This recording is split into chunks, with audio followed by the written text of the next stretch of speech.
Welcome to my YouTube channel ब्रेनो पैक्सी। सबसे पहले आप लोगों का बहुत बहुत शुक्रिया, आप लोगों ने पहले वीडियो को काफ़ी पसंद किया। मेरे इस यूट्यूब चैनल का मकसद आपको साइंस के बारे में अच्छी अंडरस्टैंडिंग डेवलप करना है, जिससे आप अपने बोर्ड एग्ज़ाम्स, कॉम्पिटिटिव एग्ज़ाम्स को पूरे कॉन्फिडेंस के साथ हैंडल कर पाएँ। आज हम लोग पढ़ेंगे सर्कुलेटरी सिस्टम के बारे में। सर्कुलेटरी सिस्टम इम्पॉर्टेंट है ट्रांसपोर्टेशन के लिए। हमारे बॉडी में बहुत सारी चीज़ें एब्जॉर्ब होती है, सिक्रीट होती है, इसको एक पार्ट से दूसरे पार्ट में ले जाना, ये सर्कुलेटरी सिस्टम का वर्क है। इसके लिए 3 इम्पॉर्टेंट पार्ट्स हैं: हार्ट, ब्लड एंड लिम्फ। इन तीनों के बारे में हम लोग डिटेल से पढ़ेंगे। सबसे पहले हार्ट की एनाटॉमी के बारे में, हार्ट के स्ट्रक्चर्स के बारे में। हार्ट को 4 चैम्बर्स में डिवाइड किया गया है और 2 हाफ में डिवाइड किया गया है, right half and left half. Right में right atrium, right ventricle, left atrium, left ventricle. Atrium का एक दूसरा नाम है ऑरिकल।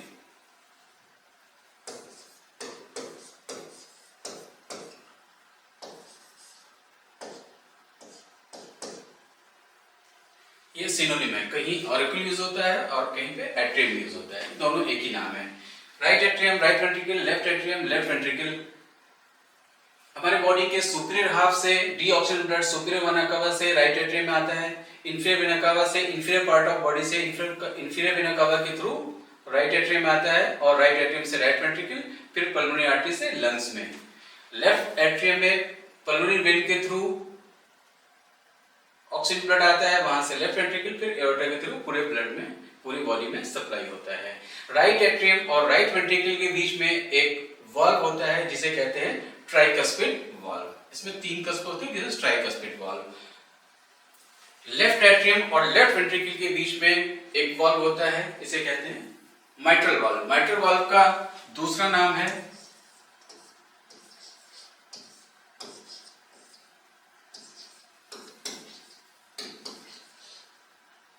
Bicuspid valve. एओर्टा में और पल्मोनरी आर्टरी में भी वाल्व होते हैं, pulmonary valve and aortic valve. इन दोनों वाल्व का एक कॉमन नाम है, that is semi lunar valve.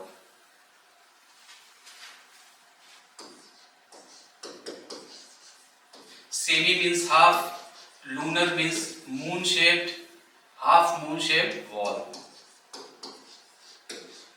जैसे मैंने पहले बताया था कि वाल्व का फंक्शन एक ही डायरेक्शन में फ्लो करना होता है, दूसरे डायरेक्शन को फ्लो को वो रोक देता है।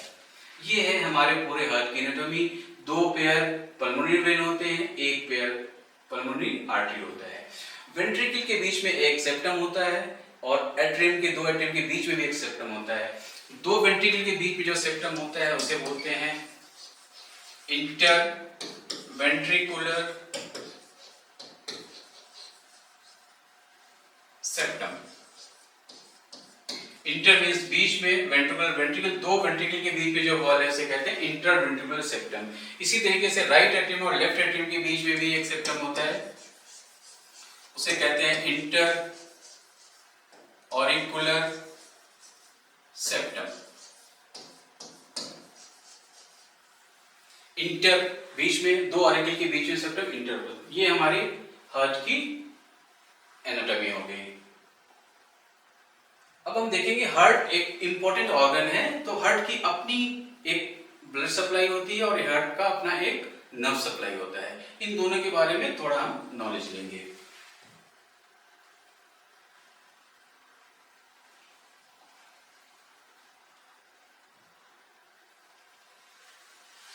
हार्ट की नर्व सप्लाई एसए नोड से स्टार्ट होती है। एसओ नोड में हार्ट के कॉन्ट्रैक्शन के लिए इंपल्स जनरेट होता है, this is called SA node.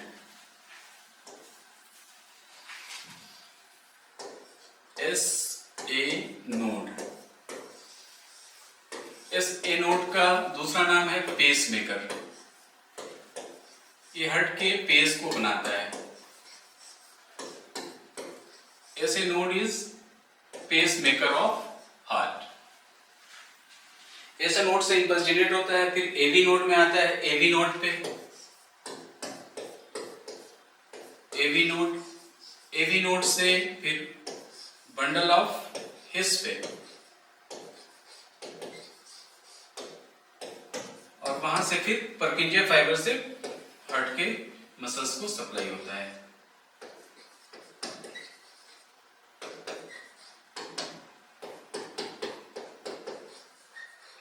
पर्किंजिया fibres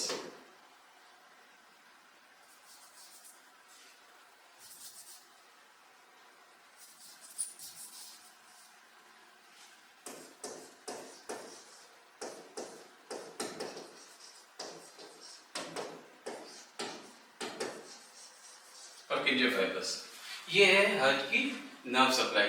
ऐसा node is pacemaker, AV node, bundle of His and Purkinje fibres. और आप लोगों ने ईसीजी देखा होगा, सुना होगा। ईसीजी में इसी इलेक्ट्रिकल एक्टिविटी को ऐसे नोड से एवी नोड को हम लोग रिकॉर्ड करते हैं ईसीजी के जरिए। और जब ये इंपल्स जनरेट करने में ऐसे नोड में प्रॉब्लम होती है तो हार्ट की जो बीट होती है वो स्लो हो जाती है। और जब ऐसे नोड जब ये जो सिस्टम ज्यादा प्रॉब्लम करने लगता है तो हम लोग आर्टिफिशियल पेसमेकर भी लगाते हैं, जिससे कि हार्ट को प्रॉपर इंपल्स मिलता रहे। हार्ट की अपनी ब्लड सप्लाई होती है, इसमें कोरोनरी आर्टरीज होते हैं, कोरोनरी वेसल्स होते हैं। कोरोनरी रिलेटेड टू हार्ट, उसमें लेफ्ट कोरोनरी आर्टरी है, राइट कोरोनरी आर्टरी है, ये ब्लड को सप्लाई करती है। आपने हार्ट अटैक के बारे में सुना होगा। हार्ट अटैक में यही होता है कि जो कोरोनरी आर्टरीज होती है ये ब्लॉक हो जाती है, तो हार्ट की जो ब्लड सप्लाई रुक जाती है, जिसकी वजह से हार्ट अटैक होता है।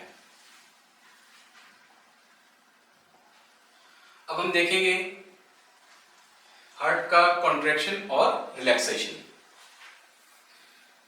हार्ट के कॉन्ट्रैक्शन को सिस्टोल बोलते हैं।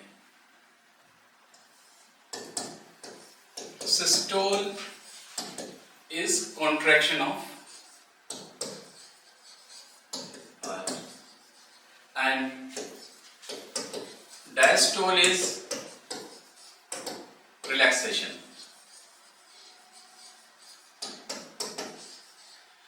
जब वेंट्रिकल कॉन्टैक्ट करता है तो ये दोनों वॉल्व क्लोज हो जाते हैं और ब्लड एओर्टा में और पल्मोनरी आर्टरी में जाता है।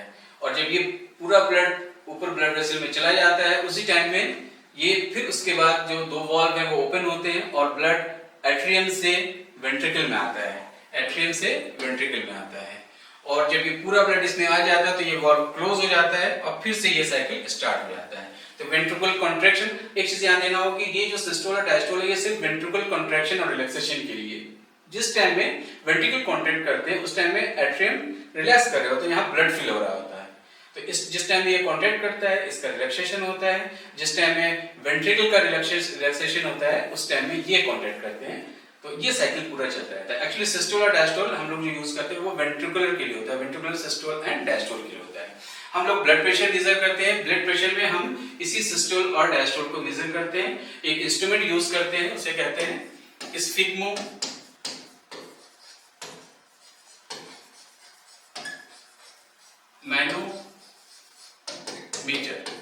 Manometer is pressure measuring instrument, sphygmo is related with pulse. इससे हम मेजर करते हैं systolic and diastolic blood pressure. Normal value 120/80 millimetre of mercury. 120 is systolic. Blood vessels के बारे में देखेंगे। Blood vessels mainly artery and when, दो type के ब्लड वेसल्स होते हैं। आर्टरी का जो वॉल होती है वो थिक होती है, वेन्स की वॉल थोड़ी थिन होती है। इसका आउटर लेयर होता है आर्टरी एंड वेन का tunica adventitia, tunica media and tunica intima. और सबसे जो इनर लाइनिंग सेल्स की होती है दैट इज कॉल्ड एंडोथेलियम। और ये आर्टरी डिवाइड करता है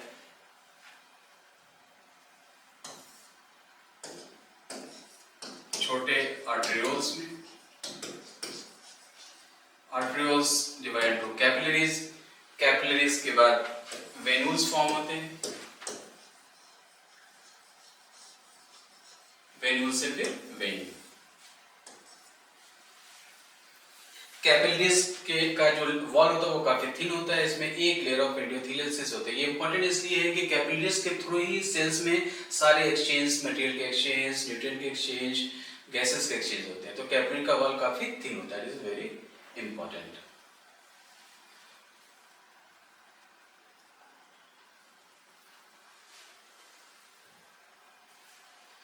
ब्लड के कॉन्स्टिट्यूशन के बारे में देखेंगे। ब्लड के मेनली दो पार्ट होते हैं। ब्लड को अगर हम सेंट्रीफ्यूज करें तो जो ऊपर आता है वो दैट इज प्लाज्मा, और नीचे जो आते हैं वो फॉर्म्ड एलिमेंट्स आते हैं, प्लाज्मा एंड फॉर्म्ड। प्लाज्मा के अंदर 91% वाटर, 7% प्रोटीन और कुछ सॉल्यूट्स 2% होते हैं। प्रोटीन्स में mainly albumin, globulin and fibrinogen. Nutrients में आप जानते हैं बहुत सारे nutrients, ions, waste product, gases, ये सारी चीजें इसमें प्लाज्मा में होती हैं। फॉर्म्ड एलिमेंट्स में आरबीसीज, डब्ल्यूबीसीज एंड प्लेटलेट्स। डब्ल्यूबीसीज में neutrophil, lymphocyte, monocyte, eosinophil and basophil पढ़ेंगे। आरबीसीज टोटल अराउंड 5 मिलियन होते हैं। डब्ल्यूबीसीज जो है around 5 to 10,000 and platelet is around 2.5 to 4 lakhs। ये इनका नंबर होता है। अब हम डिटेल से देखेंगे ब्लड सेल्स के बारे में। डब्ल्यूबीसी दो टाइप के होते हैं, दो type mainly.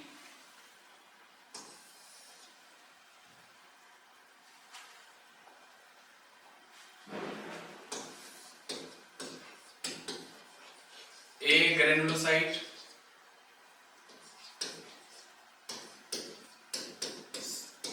and granulocyte.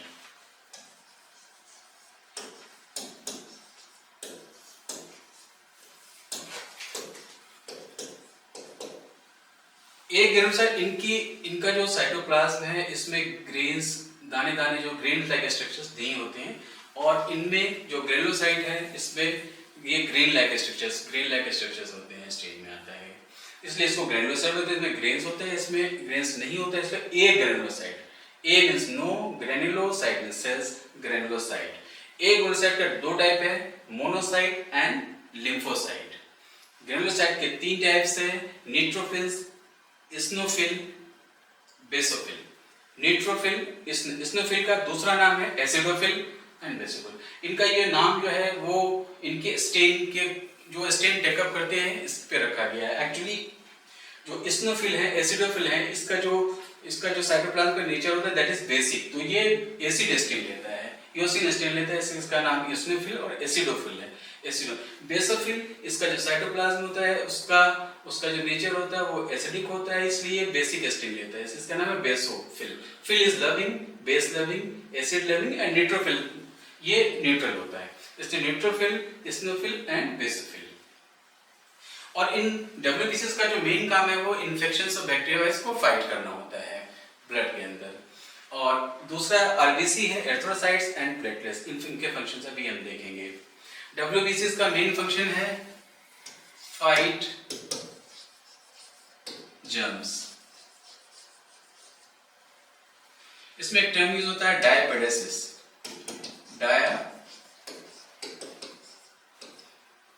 Diapedesis. Actually ये ब्लड वेसल्स के अंदर डब्ल्यूबीसी ट्रेवल करते हैं, और कोई अगर बैक्टीरिया आता है तो यहाँ से ये कैपिलरी वॉल से ये बाहर की तरफ निकल आते हैं और ये इसको इंगल्फ कर लेते हैं बैक्टीरिया को। This process of moving out of WBC is called diapedesis. ये हमने देखा डब्ल्यूबीसी के बारे में। डब्ल्यूबीसी ब्लड में नॉर्मल में रहता है कि 5 to 10,000 होते हैं, इन्फेक्शन में इनका नंबर बढ़ जाता है, और कुछ डिजीज होती है जैसे ल्यूकीमिया, जिसको ब्लड कैंसर भी कहते हैं, leukaemia.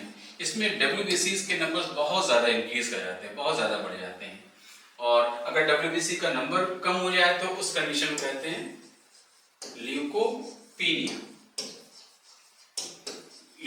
Leukaemia increase of डब्ल्यूबीसीज, leucopenia is decrease of डब्ल्यूबीसीज। अब हम देखेंगे आरबीसी। आरबीसी मैंने जैसा बताया है, आरबीसी 5 मिलियन, और आरबीसी का मेन काम आप लोगों को पता है, ऑक्सीजन को कैरी करना होता है। आरबीसीज अराउंड 5 मिलियन होते हैं। अगर आरबीसी का नंबर बहुत ज्यादा बढ़ जाए तो उसके लिए एक कंडीशन होती है, वो कंडीशन पॉलीसाइथीमिया कहते हैं उसको। पॉलीसाइथीमिया में आरबीसीज के नंबर बहुत ज्यादा हो जाते हैं। और एक दूसरी कंडीशन है एनीमिया। एनीमिया ये बहुत कॉमन है, आपने सुना होगा। एनीमिया में आरबीसी का नंबर कम हो जाता है। आरबीसी का मेन फंक्शन मैंने बता दिया, उसको जब वो इंक्रीज करता है तो पॉलीसाइथीमिया, एंड जब उसके नंबर्स डिक्रीज करते हैं that is called anaemia. Platelets blood में होते हैं अराउंड 2.5 to 4 lakhs। प्लेटलेट का मेन फंक्शन होता है clotting of blood. Clotting of blood ये फाइब्रिनोजन को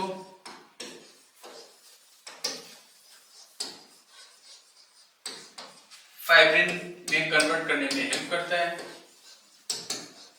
जहाँ पे इंजर्ड टिश्यू होते हैं वहां पे फाइब्रिनोजन को, वहां पे ये प्लेटलेट एक्टिव हो जाते हैं और फाइब्रिनोजन को फाइब्रिन में कन्वर्ट करने में हेल्प करते हैं और ये फाइब्रिन एक मेश लाइक स्ट्रक्चर बनाता है और ब्लड की फ्लो रुक जाती है, वहां पे ब्लड रुक जाता है। ये मैकेनिज्म हमारा होता है। अब हम देखेंगे ब्लड ग्रुप्स के बारे में। कार्ल लैंडस्टीनर ने आरबीसी के ऊपर पाए जाने वाले एंटीजन के को व्यू में रखते हुए उन्होंने आरबीसीज को कई ग्रुप में डिवाइड किया, A B and O. Blood group A में ए एंटीजन ए होता है। ब्लड ग्रुप बी में बी एंटीजन, ए बी में ए एंड बी, ओ में कोई एंटीजन नहीं होता है। और ए में चूंकि ए एंटीजन है तो इसके बॉडी में एंटी बी एंटीबॉडी होगा और ब्लड ग्रुप बी में एंटी ए एंटीबॉडी होगा। ए बी में कोई एंटीबॉडी नहीं होता है। ओ में anti A and anti B दोनों एंटीबॉडी होते हैं। अब ब्लड ग्रुप ए को डोनेट कर सकता है, ब्लड ग्रुप बी को डोनेट कर सकता है, ब्लड ग्रुप ए बी को ब्लड डोनेट कर सकता है, ब्लड ग्रुप ओ को। सेम ग्रुप को डोनेट करने में कोई भी प्रॉब्लम नहीं होती है। लेकिन ब्लड ग्रुप ए बी को डोनेट नहीं कर सकता, ब्लड ग्रुप ए ओ को डोनेट नहीं कर सकता, लेकिन ब्लड ग्रुप ए बी को डोनेट कर सकता है, बी ए बी को डोनेट कर सकता है। क्यों? क्योंकि इसमें ना तो एंटी ए एंटीबॉडी होता है ना एंटी बी एंटीबॉडी होता है, इसलिए ए बी को यूनिवर्सल रेसिपिएंट कहते हैं। Blood group O is called universal donor क्योंकि इसमें कोई भी एंटीजन नहीं होता है, तो इसका ब्लड किसी भी दूसरे ग्रुप के ब्लड से रिएक्ट नहीं कर सकता है।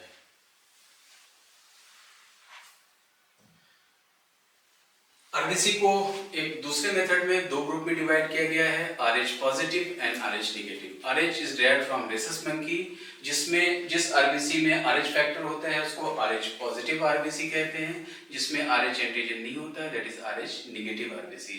तो आरबीसी का दो अलग ग्रुप भी है, RH positive and RH negative. इसका इंपॉर्टेंस ड्यूरिंग प्रेगनेंसी होता है, एक इसका बहुत इंपॉर्टेंट क्लिनिकल इम्प्लीकेशन है, वो अभी मैं बताऊंगा। अगर फादर इज आरएच पॉजिटिव, इसको चार्ट देखो, आपको ज्यादा घबराने की जरूरत नहीं है, ऐसा कोई कॉम्प्लिकेटेड चार्ट नहीं है, इसको मैं बहुत आसानी से समझा रहा हूँ। Father is RH positive and mother is RH negative और फर्स्ट बेबी अगर आरएच पॉजिटिव है तो क्या होता है कि चूंकि जो बेबी है, जो फीटस है, उसका ग्रुप आरएच पॉजिटिव है और मदर इज आरएच नेगेटिव, तो मदर के ब्लड में एंटी आरएच प्लस एंटीबॉडी हो जाते हैं। तो फर्स्ट प्रेगनेंसी में इन मदर के ब्लड में एंटी आरएच प्लस एंटीबॉडी तैयार हो जाता है और अगर तो फर्स्ट प्रेगनेंसी में कोई प्रॉब्लम नहीं होती है, लेकिन अगर सब्सिक्वेंट नेक्स्ट प्रेगनेंसी में अगर फीटस आरएच पॉजिटिव हो गया तो आरएच पॉजिटिव फीटस होने में, आरएच पॉजिटिव फीटस है और मदर के ब्लड में anti RH plus antibody already मौजूद है, तो क्या होता है, ये प्लेसेंटा को मदर का ब्लड क्रॉस करता है और चूंकि इसमें RH positive anti RH positive antibody है, ये बेबी के आरबीसीज को डिस्ट्रॉय करना शुरू करता है, जिससे अगर ये बहुत लाइटर इसमें है तो एनीमिया और जॉन्डिस होता है, अगर बहुत सीवियर कॉम्प्लिकेशन है तो काफी इसकी ब्रेन में और बहुत सारी प्रॉब्लम आ सकती है।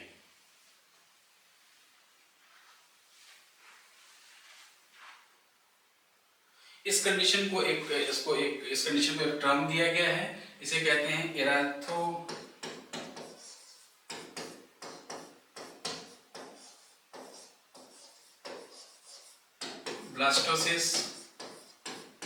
फिटलिस।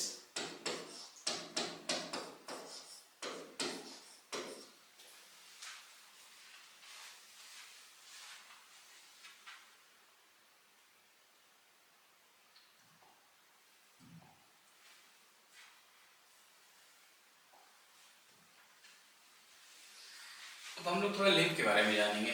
लिम्फ एक्चुअली ब्लड प्लाज्मा के जो कंस्टिट्यूट है वो अराउंड ब्लड प्लाज्मा के थ्रू होता है, लेकिन उसमें थोड़ा सा प्रोटीन कंटेंट लो होता है। और लिम्फ का जो कंपोजिशन है वो प्लेस टू प्लेस वेरी करता है। जैसे जो लिम्फ गैस्ट्रोइंटेस्टाइनल ट्रैक्ट से निकलता है उसमें फैट्स का कंटेंट ज्यादा होगा, तो ये वेरी करता है प्लेस टू प्लेस। और लिम्फ का जो इंपॉर्टेंट फंक्शन है वो बैक्टीरिया को फाइट करना, उसके अंदर WBC होती है, और एक्स्ट्रा सेलुलर फ्लूइड को रिफ्रेश करता है। What is extra cellular fluid? Extra cellular fluid होता है दो सेल्स के बीच में जो स्पेस होता है, that is called ECF, extra cellular space, extra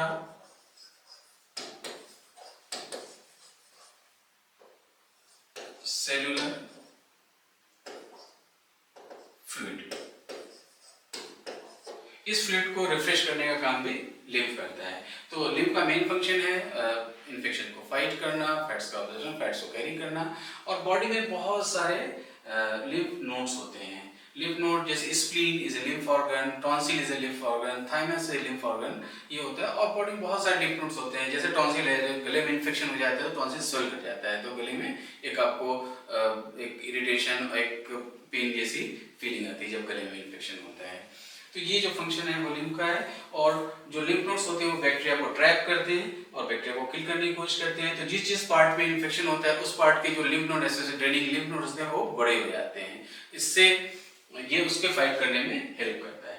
तो ये हमारा लिम्फेटिक सिस्टम है। तो हमने पढ़ा हार्ट के बारे में, हार्ट के स्ट्रक्चर्स पढ़ा, हार्ट का कॉन्ट्रैक्शन रिलेक्शन, सिस्टोल डायस्टोल पढ़ा, हार्ट की नर्व सप्लाई पढ़ी, ब्लड सप्लाई पढ़ा, हमने ब्लड के कंस्टिट्यूएंट पढ़े, डिटेल्स में पढ़ा, लिम्फ के बारे में पढ़ा, हमने ब्लड ग्रुप्स के बारे में पढ़ा। ये हमारा कंप्लीट हुआ चैप्टर। अब हम दो क्वेश्चंस करेंगे जो कि नीट में पहले आ चुके हैं, प्रीवियस क्वेश्चंस।